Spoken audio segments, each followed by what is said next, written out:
Bonjour ou bonsoir et bienvenue dans Informer, éduquer pour agir. C'est Pati Nzambe Queen-Pi. Je suis aujourd'hui avec mon collègue, le coordinateur de la coalition Patrice Lumumba, Monsieur Louis Kinshasa. Bonjour. Bonjour, ma chère Patricia. Nous allons parler aujourd'hui des actualités, faire une synthèse de l'actualité congolaise et survoler ce qui se passe aussi dans les pays internationaux et puis en Afrique, bien sûr. Nous allons commencer donc par ce qui se passe actuellement au Congo au niveau des prisonniers, parce qu'il y a des prisonniers qui sont évadés. Donc, comment analysez-vous l'évasion des prisonniers à la prison de Makala? Merci pour cette question. La situation au Congo est bien illustrée dans ce qui se fait passer dans la prison de Makala. Il faut que les Congolais comprennent que quand on dit prison de Makala, ce n'est pas comme les prisons en Europe. Les conditions sont inhumaines. Donc cette évasion, ou soi-disant évasion, c'est un exemple donc, du pourrissement du régime néocolonial de Kinshasa. Comme je disais, les conditions de vie dans ces prisons sont inhumaines. C'est une prison qui a été construite par les colons belges, dans les années 50, pour contenir 1500 à 2000 personnes, alors qu'à l'état actuel, à l'ère actuelle, donc, cette prison donc, contenait plus de 6000 personnes. Il y a des gens qui disent 8000 personnes. C'est énorme. Hein? Et dans quelles conditions ils vivent Inhumaines. C'est-à-dire que dans cette prison-là, il y a un seul dispensaire pour 8000 personnes. Dans cette prison, les gens sont soumis donc à toutes sortes d'abus. Par exemple, il y a des femmes enceintes qui sont obligées de laver les toilettes, ce qui est inadmissible. Les gens, par exemple, s'ils veulent bien manger, donc ils doivent compter uniquement sur leur famille. C'est l'autorité. Si les familles sont capables de le faire, donc ce sont ces familles-là qui nourrissent donc les prisonniers. Il y a des gens qui croupissent dans ces prisons, qui ont déjà purgé leur peine. C'est-à-dire qu'ils devaient être libérés, ils sont là 6 mois, 1 an, 2 ans après.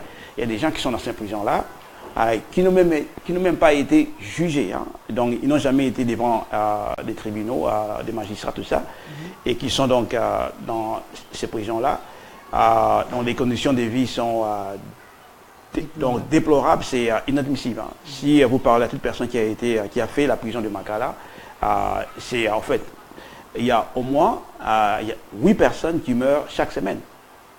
Vous imaginez? C'est même pas une prison, c'est ce que les Congolais appellent un mouroir. C'est-à-dire que les gens y vont pour devenir malades, les gens y vont pour mourir. 8 morts par semaine, c'est énorme. Oui, donc c'est même pas une prison. Donc quand on est en prison, ça ne veut pas dire que nous sommes, que vous êtes dans un centre de torture. C'est un endroit qui devait être sécurisé par l'autorité. Mais comme les Congolais le savent, déjà, l'État néocolonial, l'État colonial au Congo n'est pas là pour sécuriser la vie des Congolais, mais plutôt pour les rendre la vie dure. Et c'est un peu ça ce qui se passe dans nos prisons, quoi. En tout cas. Ouais. Et par rapport justement à l'État, c'est quoi l'État et quelle est l'origine de l'État? À quoi sert-il exactement? La prison de Makala, c'est juste un exemple de l'État. L'État, c'est une force, c'est une organisation qui est là pour maintenir les choses telles qu'elles sont. C'est-à-dire que l'État n'apparaît que quand, dans une société donnée, comme dans la société donc, congolaise, les contradictions, les différences entre les nantis, entre les gens donc, qui contrôlent l'économie, entre les forces sociales, les classes sociales qui ont accès aux richesses, tout ça, et les gens qui sont dépossédés, les gens qui n'ont rien, les travailleurs, les paysans, les pauvres gens. C'est-à-dire la différence entre ces deux groupes de gens est devenue inconciliable. C'est-à-dire qu'on ne peut plus concilier les différences entre les classes possédantes et les classes dépossédées.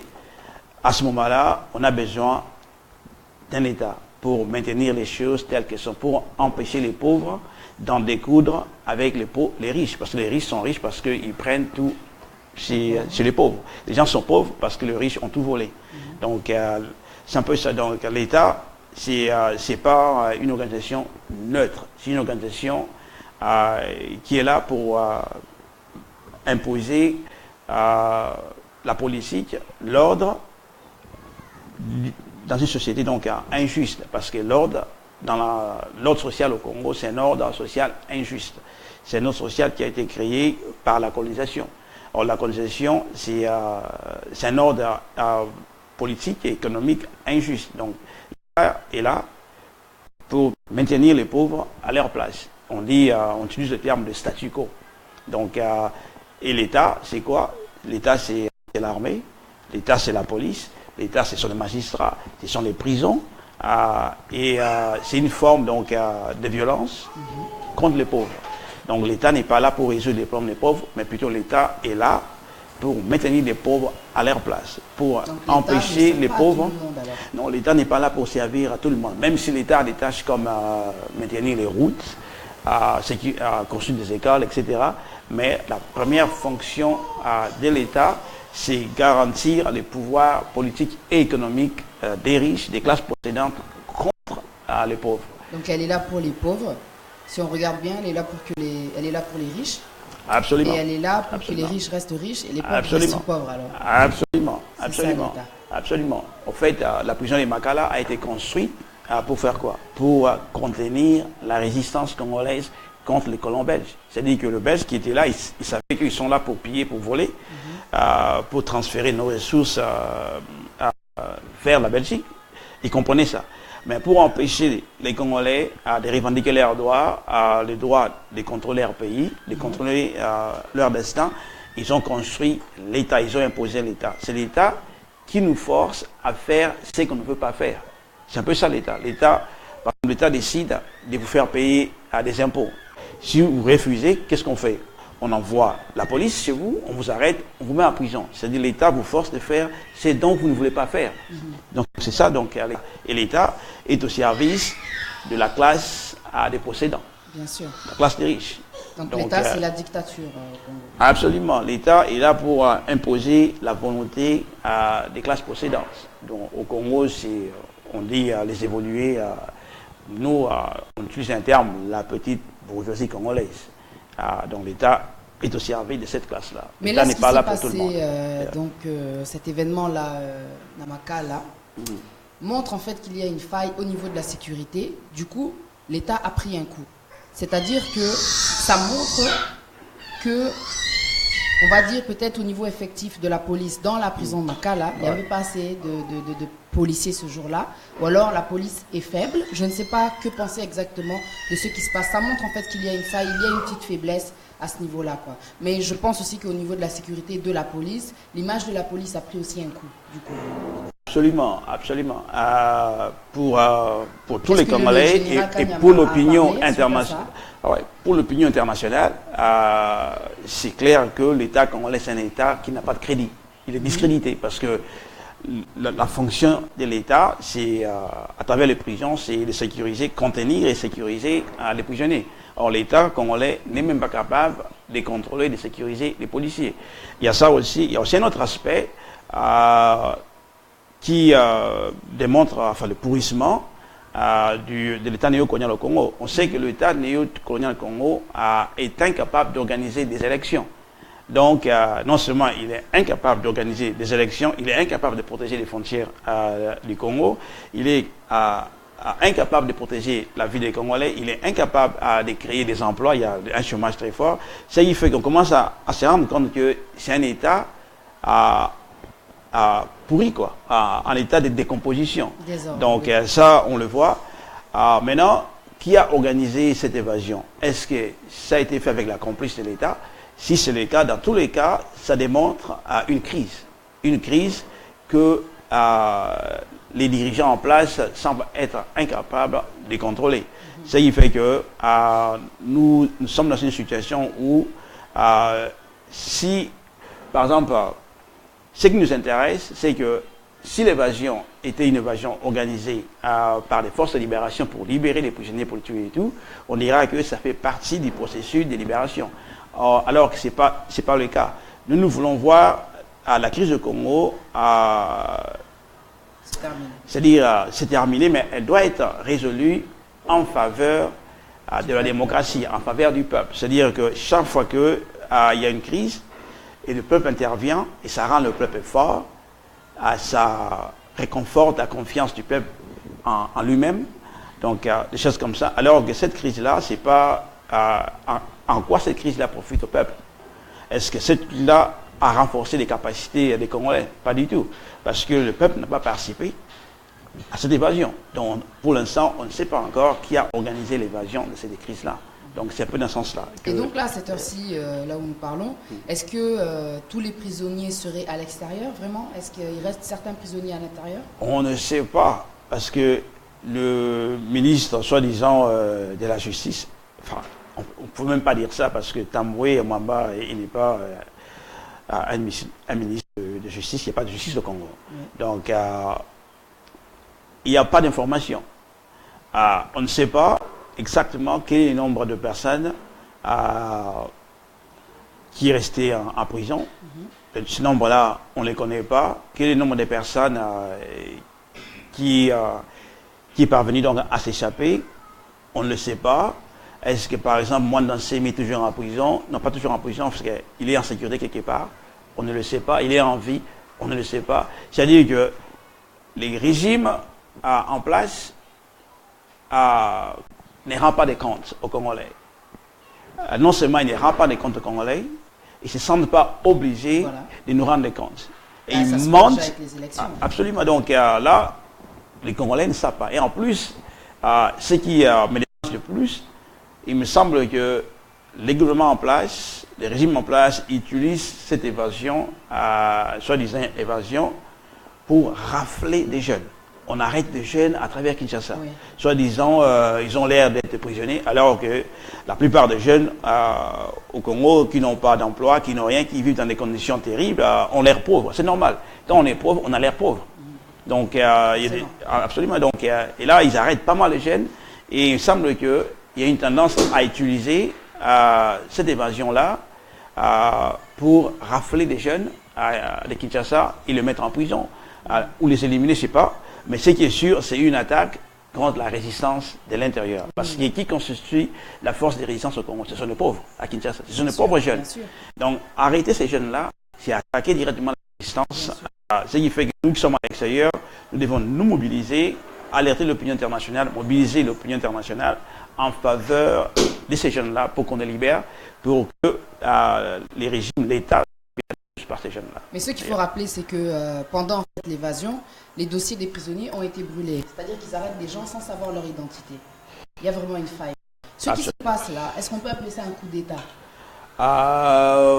Pour l'instant, je dirais non, dans le sens que s'il y a un coup, d'État, c'est que les régimes en place, la direction du régime en place est remplacée par un autre leadership. C'est-à-dire que, par exemple, en septembre 60, Mobutu a fait son premier coup d'État contre André Lumumba. Yes. Donc Mobutu a pris les pouvoirs et il a gouverné avec des soi-disant collèges des commissaires généraux. C'était des jeunes étudiants que Mobutu a placés au gouvernement. Donc ils ont renversé le régime de Lumumba en 60.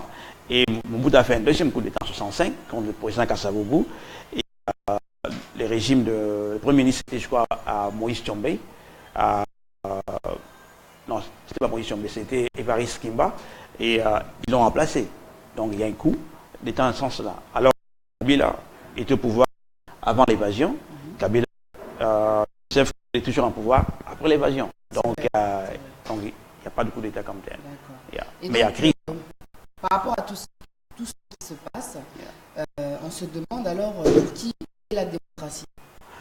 C'est une bonne question. Ça. Pour qui la démocratie au Congo? La démocratie, c'est pas pour le monde. C'est que les Congolais demandent là. La démocratie, premièrement, c'est pour la force sociale qui contrôle l'appareil d'État. Qui contrôle l'État au Congo? La démocratie est pour ceux qui contrôlent l'appareil d'État. C'est le régime de Kabila qui contrôle l'appareil d'État. C'est pour cette raison-là que, par exemple, en 2011, quand Joseph Kabila, au dire de tout le monde, il avait perdu les élections, que le feu Étienne Tshisekedi avait gagné, mais comme c'est Kabila qui contrôlait l'appareil d'État, il s'est déclaré vainqueur. Vous voyez, ça il fait que dans toute démocratie, il y a un appareil d'État pour faire appliquer la volonté de ceux qui ont gagné les élections. Donc il y a ça au niveau national. Au niveau international, par exemple, la démocratie belge, la démocratie française, la démocratie américaine décide qui va gagner des élections au Congo, ou qui va être au gouvernement au Congo. Donc leur démocratie, grâce au pouvoir d'État qu'ils possèdent, ils ont un État qui est fort, comme par exemple l'État américain, l'armée américaine intervient partout à travers le monde. Donc ils décident non seulement aux États-Unis, ils décident aussi au Congo qui doit être au gouvernement. Donc la démocratie pour qui, dans ce sens-là? Donc la démocratie pour ceux qui ont un pouvoir d'État au Congo.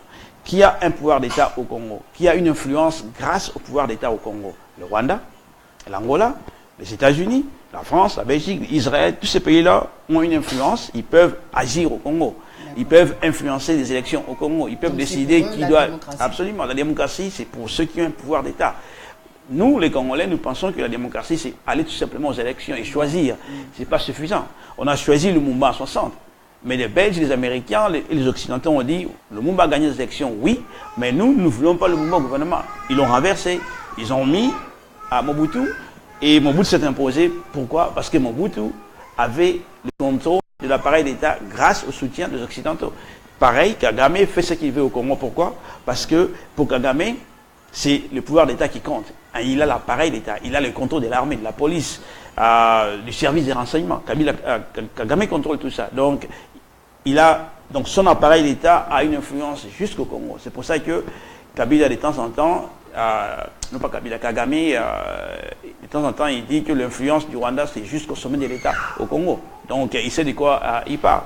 Donc, c'est pour ça que les Congolais, s'ils veulent avoir un pays démocratique, ils doivent mettre la question de l'État sur la table.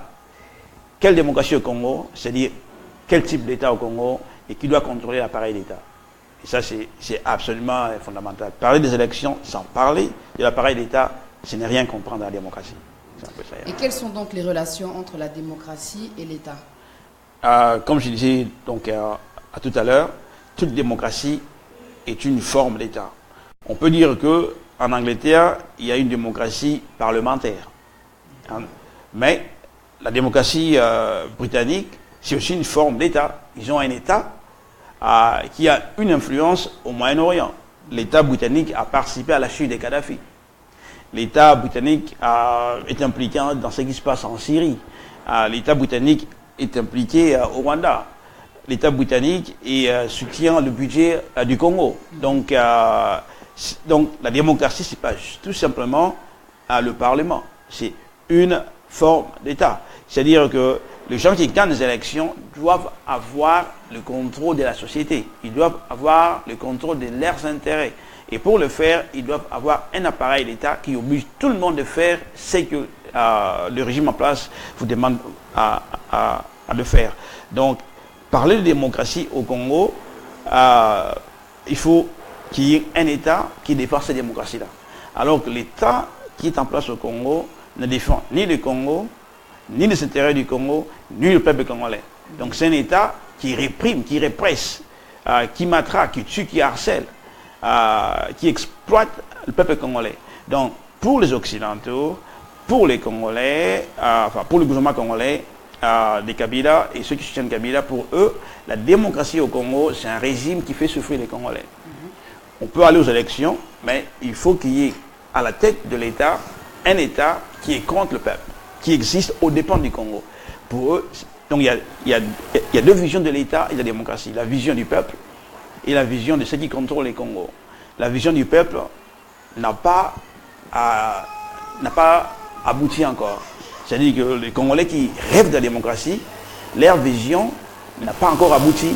Le Lumumba a été une expression de ça, mais sa vision a été détruite parce qu'il n'y avait pas d'État. Donc si on a une vision démocratique sans État, on va se faire tuer, on va se faire éliminer comme Lumumba. Il avait une vision démocratique de l'État, il avait une vision démocratique du Congo dans le sens qu'il représentait la majorité, il a gagné les élections, mais il n'avait pas un pouvoir d'État, il n'avait pas une vision de l'État. Il a fini par être assassiné. Et c'est ce que les Congolais doivent comprendre. Démocratie et l'État, sur la table. Bien sûr. Ça, c'est fondamental. Ça. Et alors, du coup, la démocratie, elle, que ça se donne ou ça s'arrache? Si ça se donne, qui vous la donne? Si ce sont... qui nous a donné Kabila? Les Louis Michel, les Tony Blair, les Kagame, le président de l'Afrique du Sud, et les Mandela, tout ça. Ils nous ont donné la démocratie. Ils nous ont donné donc Kabila. Et ils ont défini la démocratie. Pour eux, la démocratie, c'est un Congo faible, un État faible, un Congo pillé, un peuple humilié. Tout le monde fait ce qu'il veut, tout le monde gagne, sauf le peuple qui vit au Congo. Et comme vous savez, le Congo a une place stratégique. Si le Congo est malade, c'est l'Afrique qui est malade. Parce qu'il faut une vision qui doit changer le Congo, mais qui doit changer l'Afrique. Donc si l'Afrique est malade au milieu, comme le Congo à l'heure actuelle, ça veut dire que l'Afrique est facilement donc, déstabilisée, malade. Hein. Donc c'est un peu ça. Ça il fait que c'est à l'Afrique, enfin c'est cette démocratie-là que les Américains, les Mandela, les Thabo Mbeki, comme je disais, quoi, nous ont donné. Mais la démocratie que nous voulons, nous devons l'arracher. Parce qu'ils ne vont pas nous la donner. Donc, comme Lumumba disait, l'indépendance, ça ne se donne pas sur un plateau d'argent. Il avait raison. La démocratie, ça ne se donne pas par ceux qui vous pillent, qui vous exploitent. Non. Si on veut une démocratie, nous devons l'arracher nous-mêmes. Et c'est ce que les Congolais doivent comprendre. Est-ce que Kabila va organiser des élections? Non, la question n'est pas là. La question c'est comment est-ce que nous, les Congolais, nous allons arracher une vraie démocratie, une vraie indépendance et imposer un vrai État qui va défendre les intérêts du peuple. C'est ça la question. Et donc comment allons-nous arracher la démocratie?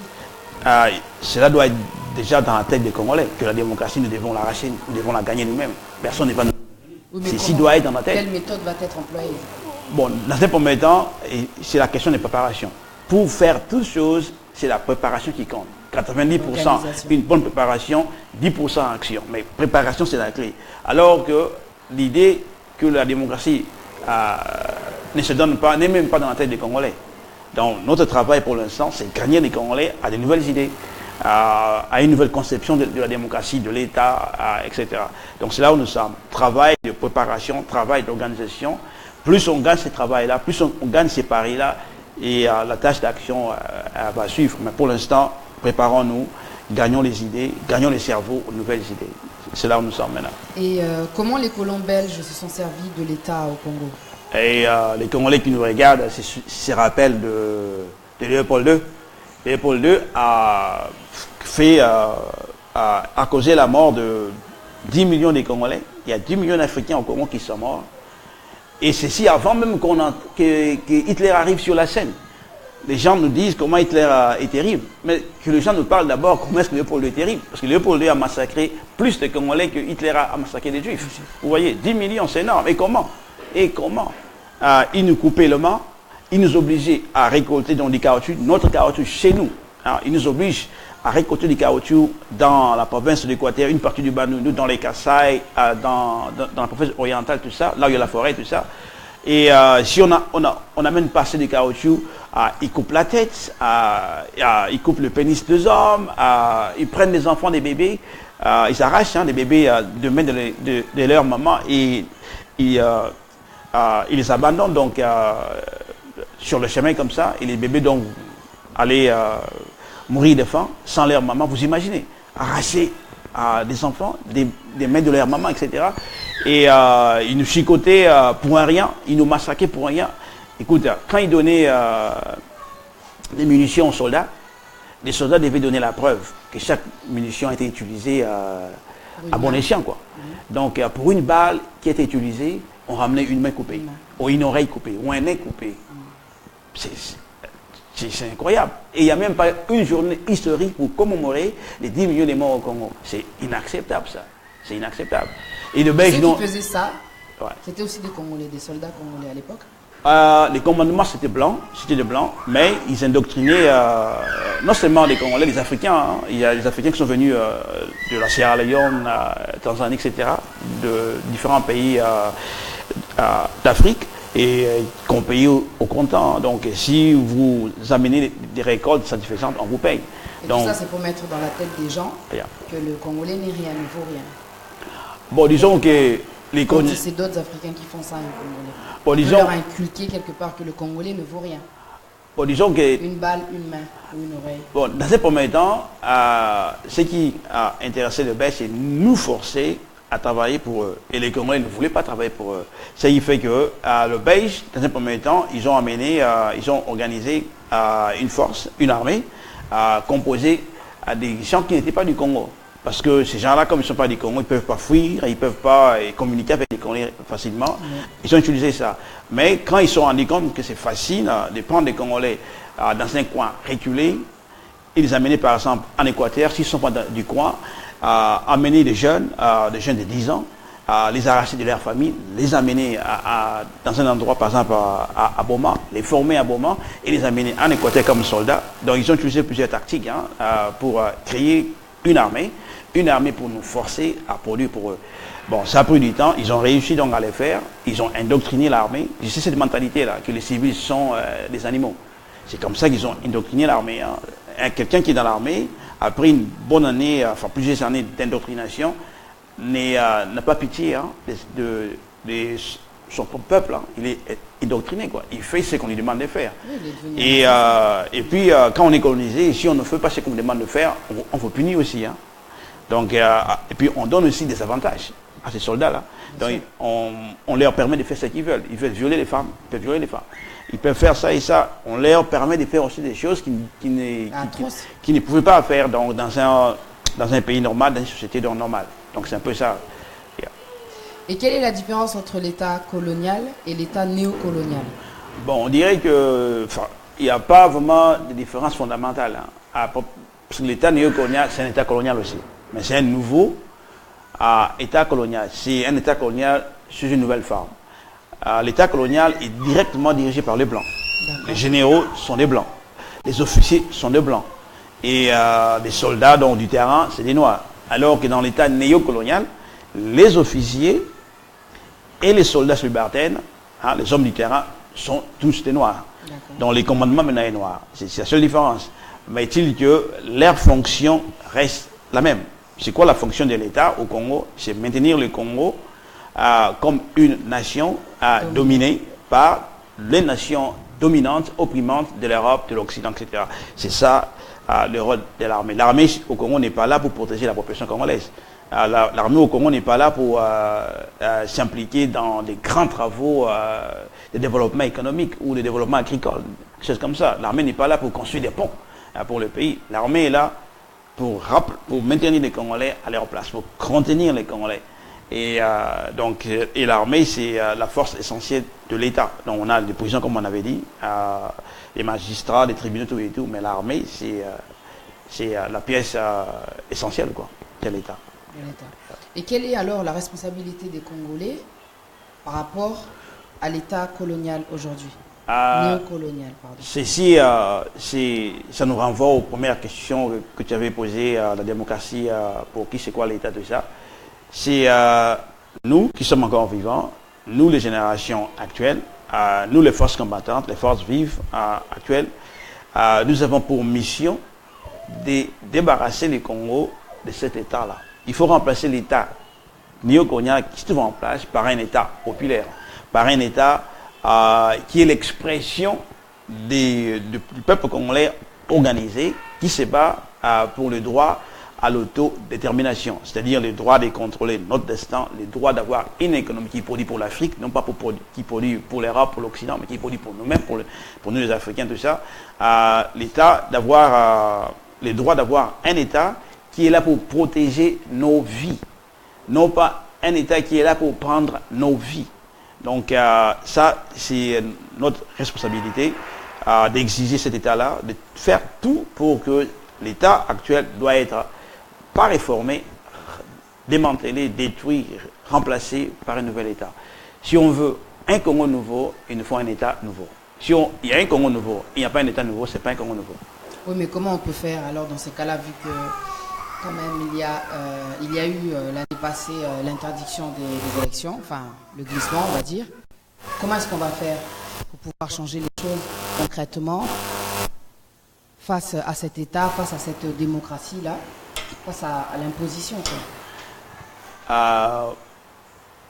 Il y a des gens, des fois j'entends... Parce qu'en fait, quand je regarde bien ce qui se passe aujourd'hui, tout ce qui se passe, Ils savent très bien que pour que les choses changent, forcément, il faut que le peuple se révolte. Absolument. Mais ils anticipent déjà. C'est pour cela qu'ils vont dans les rues, ils arrêtent des jeunes, parce qu'ils savent que les jeunes, ce sont les plus révoltés, ce sont ceux qui ont la force, quoi, de pouvoir faire une révolte. Donc pour empêcher tout ça, ils agissent déjà, ils arrêtent, ils empêchent les élections, parce qu'ils savent que derrière tout ça, il peut y avoir un changement, quoi. Mais qu'est-ce qu'on peut faire alors pour que les choses changent vraiment, quoi? Sœur Patricia, il n'y a aucune force dans ce monde qui peut arrêter un peuple déterminé à devenir libre sur son propre sol. Non, mais le problème, ce n'est pas l'État aujourd'hui. Le problème, c'est les Occidentaux, tous ceux qui dirigent à l'extérieur. C'est quoi la force des Occidentaux? C'est l'État. Les Occidentaux comptent sur l'armée des Kabila pour nous mater. Les Occidentaux comptent sur Kagame, sur l'armée des Kagame pour... donc ça, il fait que le pouvoir des Occidentaux est économique, on le voit. Si l'économie existe pour construire l'Europe, ça on le voit. Les grandes compagnies en Afrique, c'est les compagnies occidentales. On le voit tout ça. Mais la force principale qui protège cette relation qui existe entre nous et l'Occident, c'est l'État. C'est l'État qui nous force à être ce que nous sommes. C'est l'État qui nous maintient à notre place de dominer. Ce qui fait que on doit avoir une vision économique, ça c'est sûr. Il faut une économie qui nous sert, une économie qui construit donc le futur pour nous, ça c'est sûr. Mais dans un premier temps, pour qu'on puisse transformer les Congos, puisqu'on puisse faire ce que nous voulons faire, sans que personne ne nous empêche de le faire, il faut que nous ayons un pouvoir d'État. Et ce pouvoir d'État doit être un pouvoir populaire. Il doit se reposer sur le peuple tout entier. Alors que l'État qui existe au Congo, c'est un État qui ne repose pas sur le peuple. C'est un État qui se repose sur un groupe restreint de soldats, des officiers. L'armée des Kabila, c'est quoi? Je sais pas, 80 000 hommes, 100 000 hommes, quoi qu'on dise, 200 000 hommes, c'est une petite armée. Son armée ne repose pas sur le peuple. Si l'armée des Kabila s'est reposée sur la mobilisation du peuple congolais, l'armée des Kagame, de Museveni, n'allait pas s'aventurer au Congo. Parce qu'ils allaient faire face à un Congo mobilisé, à un peuple en armes. Alors que le Congo, alors que ce n'est pas un peuple en armes, c'est un peuple désarmé. Ce qui fait que chez nous, quand on parle de la révolution, quand on parle d'un vrai changement, c'est un changement qui met le peuple au centre de l'État. L'État fait partie du peuple, c'est l'État. Donc il faut développer à partir de là. Donc, ils oublient que la violence engendre la violence. En agissant comme ça, ils rendent le peuple frustré. C'est comme un volcan qu'on essaye de boucher. Tôt ou tard, je pense que ça va exploser. Ce qu'ils essayent de faire, l'inévitable va arriver, selon moi. Ouais, il y a une chose. Parce que le peuple se contient. C'est comme si, en fait, il faut encaisser des choses, et forcément, le peuple, à un moment donné, va exploser. Yeah. La prison, là, cette histoire-là comment dire, à Makala, démontre qu'il y a vraiment un problème. C'est une sorte de révolte aussi qui commence, quoi. Mais bon, c'est pas la première. Absolument. Il y a une chose. Des révoltes, il y en a eu dans l'histoire du Congo, des révoltes de ça. Et c'est des révoltes spontanées. C'est-à-dire que les gens se rebellent, mais il n'y a pas un plan. Il n'y a pas d'organisation, c'est ça le problème. Il n'y a pas un plan. Même s'il y a des organisations, mais cette organisation n'a pas un plan avec une longue vue. Voilà. Les gens sont frustrés, fâchés par les conditions, par la répression, mais ils n'ont pas un plan pour remplacer l'État qui existe. Ils n'ont pas une longue vue, c'est-à-dire une longue vue qui reconnaît que l'ordre politique, économique et social au Congo, c'est injuste. Il faut changer la société complètement. Ils n'ont pas cette longue vue. Les gens, non pas à cause du peuple, mais à cause des opportunistes congolais, qui sont guidés seulement par ceux qui veulent mettre dans leur estomac, dans leur porte-monnaie, et ils conditionnent tout. Ils conditionnent tout par quoi? Par des élections. Ils disent, s'il y a des élections, si on donne le poste de Premier ministre à telle personne, tout va être résolu. Mais c'est faux. C'est absolument faux. Le changement au Congo ne commence pas par la nomination d'un nouveau Premier ministre. Le changement au Congo commence par le démantèlement de cet État-là.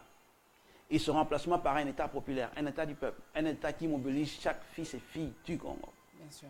Un État qui a des plans pour mettre fin à la misère du peuple. le plan qui mobilise le peuple pour mettre fin, pour éradiquer toutes sortes de malaria chez nous. Des plans pour éradiquer la faim, des plans pour éradiquer l'alphabétisme, des plans pour éradiquer la violence domestique. Il ne faut pas qu'il y ait un seul homme congolais qui batte sa femme à la maison sans qu'il y ait des conséquences. Tout ça doit être éradiqué. Des plans qui mobilisent le peuple tout entier. Un plan qui met des ingénieurs, des hommes et femmes des sciences Congo au boulot. Si on est ingénieur, si on est médecin, si on est homme des sciences, femme des sciences, il faut qu'ils passent un bon bout de temps dans des laboratoires pour faire des recherches. Parce que nous aussi, nous devons nous mettre à l'école de la science pour fabriquer des bateaux, des avions, des sous-marins, des choses comme ça. Et on a des capacités. Mais on n'a pas un gouvernement qui a une vision pour construire un pays moderne au sens propre.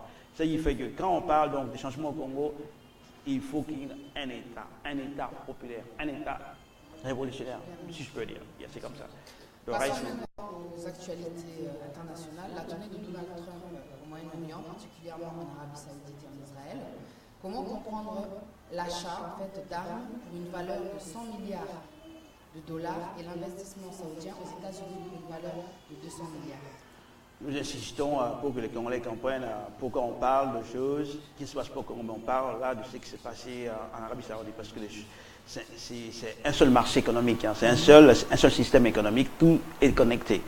Donc là on parle d'armes qui a été fournies, c'est ça? Ah oui, si Donald Trump va donc vendre des armes à l'Arabie Saoudite pour 100 milliards, ça veut dire que l'agenda de Trump, c'est clair, c'est un agenda de guerre, un agenda de violence. Donc s'ils ont un agenda de guerre, de violence en Arabie Saoudite, ça veut dire aussi qu'ils ont un agenda de guerre, de violence au Congo. Les gens doivent faire des liens. Donc il y a ça. Et s'ils ont cet agenda-là, ça veut dire que pour le noir, non seulement au Congo, mais pour le noir qui sont aussi aux États-Unis, l'agenda c'est quoi?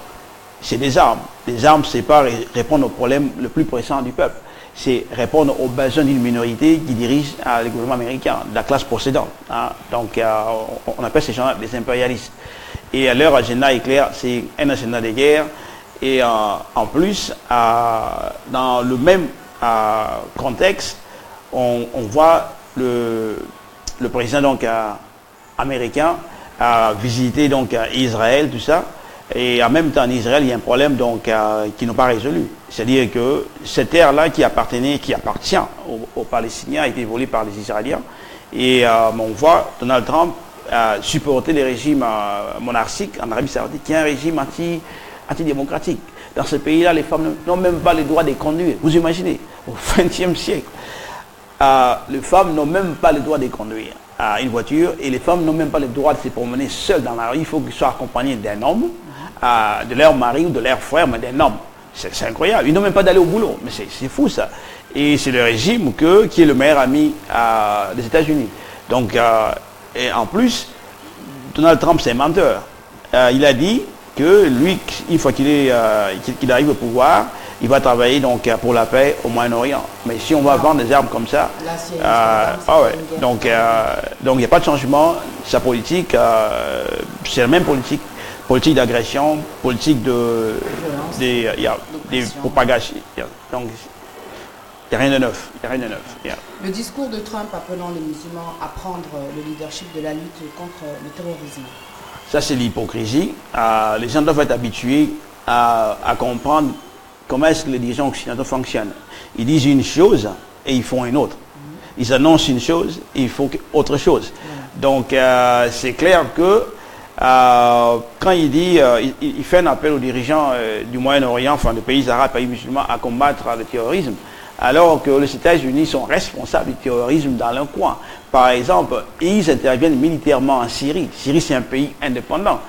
Pour intervenir militairement dans un pays indépendant, il faut être invité par l'État souverain de ce pays-là. Or, l'État syrien n'a pas invité les États-Unis. Mais les États-Unis, donc les avions des États-Unis survolent ce pays-là et bombardent ces pays-là. Donc c'est une violation du droit international. Donc c'est de l'hypocrisie, c'est un mensonge. Donc le terrorisme, donc c'est ça.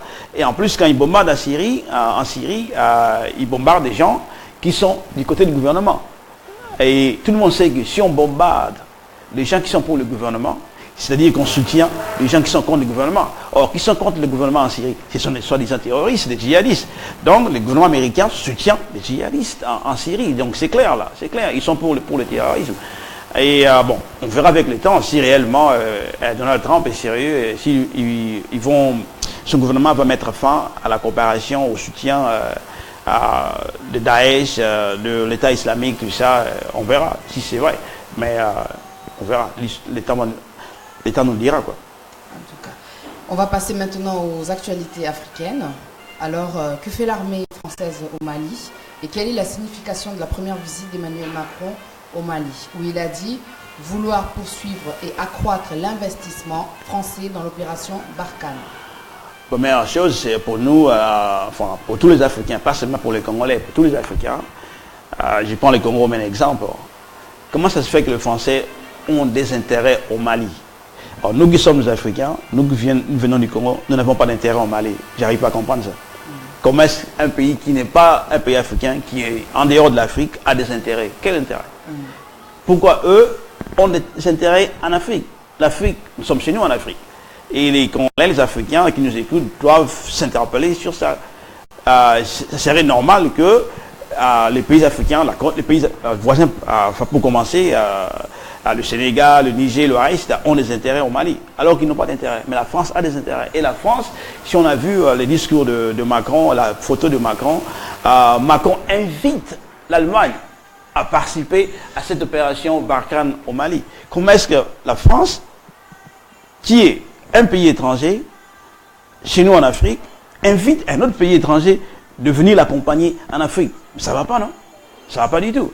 Et ça, c'est Macron, l'homme nouveau. Ça démontre qu'il y a toujours de l'exploitation, en fait. Absolument. Ils ont leur agenda. Leur agenda, c'est avoir accès aux ressources africaines, piller les ressources africaines, contrôler, avoir une hégémonie en Afrique. Et quand ils parlent de l'opération Barkhane, c'est-à-dire combattre soi-disant terroristes, mais les gens doivent savoir que ces soi-disant terroristes qui sont là sont financés, c'est connu, financés par le même pays qui finance les terroristes au Moyen-Orient, le Qatar, tout ça. Et le Qatar, les dirigeants du Qatar investissent en France.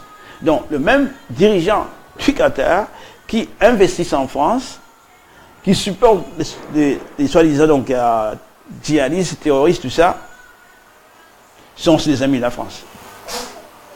Et donc les Africains doivent se poser beaucoup de questions. Nous sommes clairs, l'Afrique aux Africains. Là c'est clair, l'Afrique aux Africains du monde, tous les Noirs du monde sont des Africains. Ceux qui sont en Afrique, ceux qui sont à l'extérieur de l'Afrique, dans les Caraïbes, dans les Amériques tout et tout, l'Afrique appartient aux Africains, l'Afrique appartient aux Noirs. Donc là nous sommes clairs là-dessus. La France n'a pas à avoir des intérêts chez nous. Si la France a des intérêts vis-à-vis des Africains, c'est à titre de justice, qu'elle paye des réparations pour le pillage, colonisation, etc. C'est tout. Alors le général Pierre de Villiers a dit que nos interventions sont longues, 15 ans à 20 ans. C'est une guerre d'occupation ou une guerre de libération? Ça c'est important parce qu'ils planifient déjà d'être chez nous, d'être au Mali, au moins pour 15 ans. Ouais. Alors que nous, dans nos maisons, nous discutons juste pour ce que nous allons faire demain. Et si les dirigeants laissent faire ça, les dirigeants des pays en question qui laissent faire ces choses-là, laissent faire ça, ça veut dire qu'ils ont peur alors? Parce qu'ils savent qu'ils n'ont pas une armée aussi puissante que celle des Occidentaux. C'est vrai qu'ils n'ont pas une armée assez puissante parce qu'ils ne veulent pas créer une armée puissante. Parce que s'ils ont la volonté de créer une armée puissante, personne ne peut arrêter des millions de milliers d'Africains unis pour la nécessité de faire une Afrique puissante. Personne ne peut nous arrêter. Mais le fait que l'indépendance de l'Afrique, ça a été une sorte de cadeau empoisonné. C'est-à-dire qu'ils ont mis en place non pas des gouvernements indépendants qui peuvent s'unir à développer l'Afrique, mais des pouvoirs qui sont là pour freiner l'Afrique. Moyennant que la France leur donne quelque chose. Et ce qui se passe au Mali, les gens qui sont au pouvoir au Mali, ils ne sont pas pour la construction d'un nouvel État, un État indépendant vis-à-vis de la France. Ils sont là pour continuer la volonté de la France, la volonté des étrangers. C'est-à-dire l'État malien, c'est l'expression, la volonté des États des étrangers, de l'État colonial. Et donc c'est le même problème qu'on a au Congo. Donc, bon, bref, nous aussi nous devons avoir une longue vue, pas une vue courte, basée sur seulement ce qu'on va gagner après 1 ou 2 jours. Non. Ouais. Qu'est-ce qu'on va gagner après 20, 30 jours? Si on fait ça et ça et ça, qu'est-ce qu'on gagne après 30, 15, 20 ans. Au lieu de penser, si je fais ça, maintenant, qu'est-ce que je vais gagner demain? Donc, on sacrifie les intérêts à long terme pour des intérêts à court terme qui sont insignifiants. Et c'est ça, les dirigeants africains. Ils sont tous sacrifiés pour des intérêts à court terme qui sont les leurs. Les intérêts de leur famille, de leurs enfants, etc., etc. Alors qu'on doit mettre avant tout les intérêts du peuple, les intérêts de l'Afrique. Absolument. Non, pas du tout. Pas du tout. Ils sont contre des gens qui sont des visionnaires. C'est pour ça qu'ils ont agressé le pouvoir, ils ont agressé etc. Quoi, ouais. Bien sûr, bien sûr. Merci beaucoup. On va passer à la citation du jour. Nous voulons la liberté, nous voulons l'autodétermination du Congo. Nous voulons avoir le droit d'établir un nouvel État dont l'objectif principal sera de défendre nos vies, notre liberté, notre souveraineté et notre autodétermination. Est-ce que vous voulez développer là-dessus? Les programmes, chez nous, dans notre communauté, enfin nous les Congolais, c'est pareil pour les Africains en grande partie. Hein. Pour les Congolais, qu'est-ce qu'on fait? On passe beaucoup de temps à débattre de personnalités. On voit quelqu'un qui s'exprime sur les Congo à la télé, au lieu d'écouter, si la personne a un programme, on dit « Oh, regarde ses lunettes, regarde sa chemise là, si pour la tête. » Non, c'est pas ça, c'est pas ça. Quel est le programme de cette personne? Est-ce que ce programme-là s'adresse à mes enfants, à mes petits-enfants, à mes arrière-grands-petits-enfants, etc. C'est un programme pour le futur de mon peuple, de mon pays, etc. Bien sûr. C'est ça qui compte. Ça, il fait qu'il faut un programme comme ça. Donc nous, on a un programme qu'on appelle un programme pour une révolution nationale et démocratique. Et dans ce programme-là, on demande, pour qu'il y ait un changement chez nous, il faut, on répète ça, hein, donc pour qu'il y ait un changement chez nous, il faut que le peuple arrive au pouvoir. Non pas à une minorité de gens, mais le peuple arrive au pouvoir grâce au changement d'État, au renversement de l'État qui existe. Le peuple arrive au pouvoir autour d'un programme comme à celui-ci, quoi. C'est-à-dire que c'est un programme pour la souveraineté, pour l'indépendance. On met l'indépendance au centre. Bien sûr. Il n'y a rien de plus important. Il n'y a rien de plus important au monde que l'indépendance et la liberté. Un peuple qui n'est pas indépendant, c'est un peuple qui va être violé chaque jour, comme c'est le cas au Congo. Un peuple qui n'est pas indépendant, on va piller ses ressources. Abusé, oui. Allez au Katanga. Allez voir comment est-ce qu'on pille les Katanga 24 heures sur 24. Et on appelle ça exploitation minière. Ce n'est pas exploitation minière, c'est pillage, c'est du vol. Ce n'est même pas un commerce. C'est du vol. Allez au Kasaï. Allez dans la province de l'Équateur, voir comment est-ce qu'on coupe les bois précieux, des bois qui prennent des centaines d'années pour grandir, pour se développer. Et on coupe et on paye rien du tout à la population. C'est une population la plus pauvre du Congo, si vous allez en Équateur, etc. Allez dans le bas Congo, là où on exploite le pétrole. Les gens n'ont même pas le pétrole. Les gens qui vivent tout près du barrage Inga, ils n'ont même pas du courant. Pourquoi? Ce n'est pas un pays indépendant. Dans un pays indépendant, les sols, les produits du sol, du sous-sol, les produits du fleuve, les produits donc, qui se trouvent dans l'atmosphère vous appartiennent. C'est vous qui décidez. L'avenir, c'est dans vos mains. C'est pour ça qu'on a ce programme-là. C'est pour cela que n'oubliez pas la marche qui sera le 8 juillet 2017. À partir de 13h, ça sera de Bruce Grove, ici à Londres, Bruce Grove, jusqu'à Seven Sisters. Donc c'est une marche contre les génocides au Congo. On organise cette marche pour conscientiser les gens, pour leur montrer ce qui se passe au Congo. Donc on vous invite, n'oubliez pas, le 8 juillet, à partir de 13h, à Bruce Grove, jusqu'à Seven Sisters. Venez aider, c'est pour le Congo, c'est pour votre pays, c'est pour que les gens prennent conscience de ce qui se passe chez nous, qu'on puisse en fait continuer à alerter les gens pour qu'il y ait une réaction, pour qu'il y ait, comment dire, un jour un mouvement, je ne sais pas si je peux dire de révolte, mais on attend un résultat, quoi, en fait, derrière tout ça. C'est pas pour rien qu'on fait tout ça. Donc on vous appelle le 8 juillet, n'oubliez pas, venez à 13h à Bruce Grove, à Seven Sisters. C'est une marche contre les génocides qui sont effectués au Congo. Merci beaucoup en tout cas pour votre participation, merci pour vos commentaires, merci de partager la vidéo parce que nous savons que ça peut aider aussi à l'extérieur de vos Facebook. J'étais aujourd'hui moi-même Pati Nzambe Quinpi avec mon collègue Monsieur Louis Kinshasa, le coordinateur de la coalition Patrice Lumumba. On vous dit à très bientôt et passez une bonne journée. Merci beaucoup. Merci beaucoup, c'est bien dit.